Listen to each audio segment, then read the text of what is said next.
All right, today we're going to play detective. We're tackling a mystery that might be sitting in your pocket right now. It's the case of the unused e-wallet. And trust me, by the end of this, we're going to have a much better idea of what's really driving our financial habits in this digital age. I mean, just think about it for a second. Apps like Apple Pay, Google Pay, PayPal, they're on millions and millions of phones. They promise to make paying for stuff faster, simpler, more secure. But if you're anything like me, you probably still find yourself reaching for that old physical wallet. So, what's the deal? Why are we all hesitating? And look, this shift is happening everywhere. You can't deny it. Fintech, or financial technology, is completely changing the game. E-wallets are front and center, promising this amazing, seamless, cashless future. And it really is changing everything. Okay, so let's really dive into this puzzle. If the technology is so great, why isn't everybody already on board? This is the exact question that researchers are trying to piece together. So here's where it gets interesting.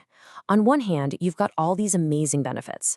But on the other, you have some very real, very human reasons people are holding back. Folks worry about security, some just don't have the right tech, and for a lot of us, this simple habit of using cash or card is just really, really hard to break. To get some real answers, we need to zoom in.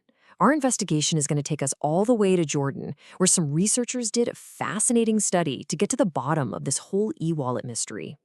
So, why Jordan? Well, because e-wallet use there is still pretty new. This makes it the perfect place, like a perfect little laboratory, to see what happens at that exact moment when people have to decide, do I try this new thing or do I stick with what I know? The whole goal was to figure out what actually tips the scales. So who did they talk to? Well, the study had 181 real people in it, and it was a pretty highly educated group. Get this, over 65% had a bachelor's degree, and almost a quarter of them had a master's or even a PhD. Now keep that in mind because it's important for understanding the results we're about to get into. All right, every good detective story needs a lineup of suspects. And in our case, the suspects are all the different reasons, the psychological and social factors that could be swaying people's decisions. So let's line them up. Now, the investigators didn't just pull these out of thin air. They used a well-known scientific model that's designed to predict why people adopt new tech, and then they added one more crucial suspect of their own, bringing our total to 7. Okay, first up is performance expectation. It's a fancy name for a really simple question. Is this thing actually going to be useful? It's our belief that using an e-wallet will help us get things done better or faster. Next in the lineup, we have effort expectancy. This one boils down to something even simpler. Is it easy? If a new piece of tech feels like it's going to be a huge pain to learn, we're probably not going to bother, right? Suspect number 3 is social influence. Ah, yes, good old peer pressure. This is that feeling you get when it seems like everyone important to you, your friends, your family, thinks you should be using this new thing. Then we've got facilitating conditions. This is all about the practical stuff. It's the do I have what it takes question. Like, do I have the right phone, a decent internet connection? And is there help available if I get stuck? Moving on to a fun one, hedonic motivation. That's just a scientific way of asking, is it enjoyable to use?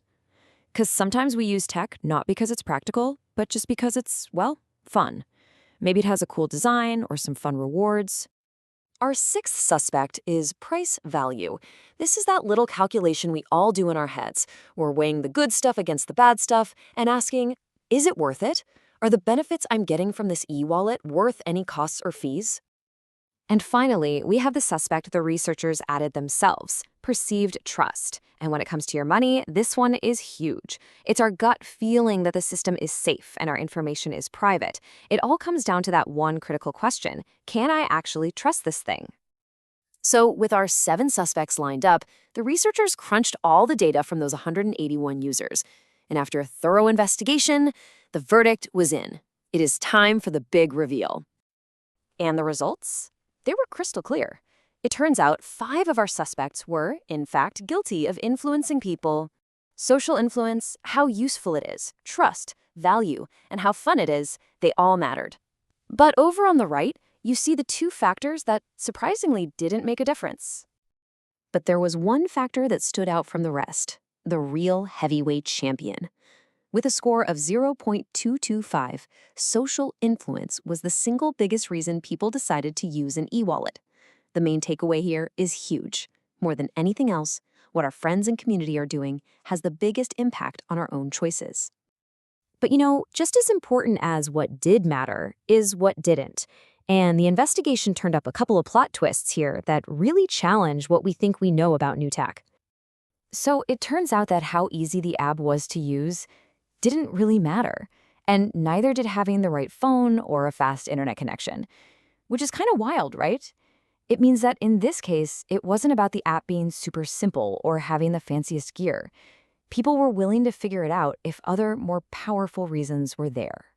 So, we've cracked the case of the e-wallet users in Jordan, and we've got some incredible clues. But what does this all mean for the rest of us, for the companies building these things, and for the future of how we pay for stuff? Okay, let's break down the key lessons. First and foremost, what other people think is king. Social influence is the biggest driver, period. For tech companies, that means creating a buzz is absolutely crucial. Second, the basics still matter. The tech has to be useful, and you have to be able to trust it.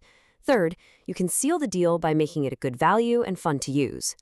And finally, the big surprise. Making it super easy to use isn't the magic bullet we all think it is. People will put in the work if the other reasons are strong enough. So this particular case might be closed, but it really opens up a much bigger question for all of us, doesn't it? I mean, think about the apps on your phone, the kind of computer you bought, even the shows you decide to watch. How much of that was really your choice, and how much of it was shaped by that quiet but incredibly powerful force of social influence? Something to think about.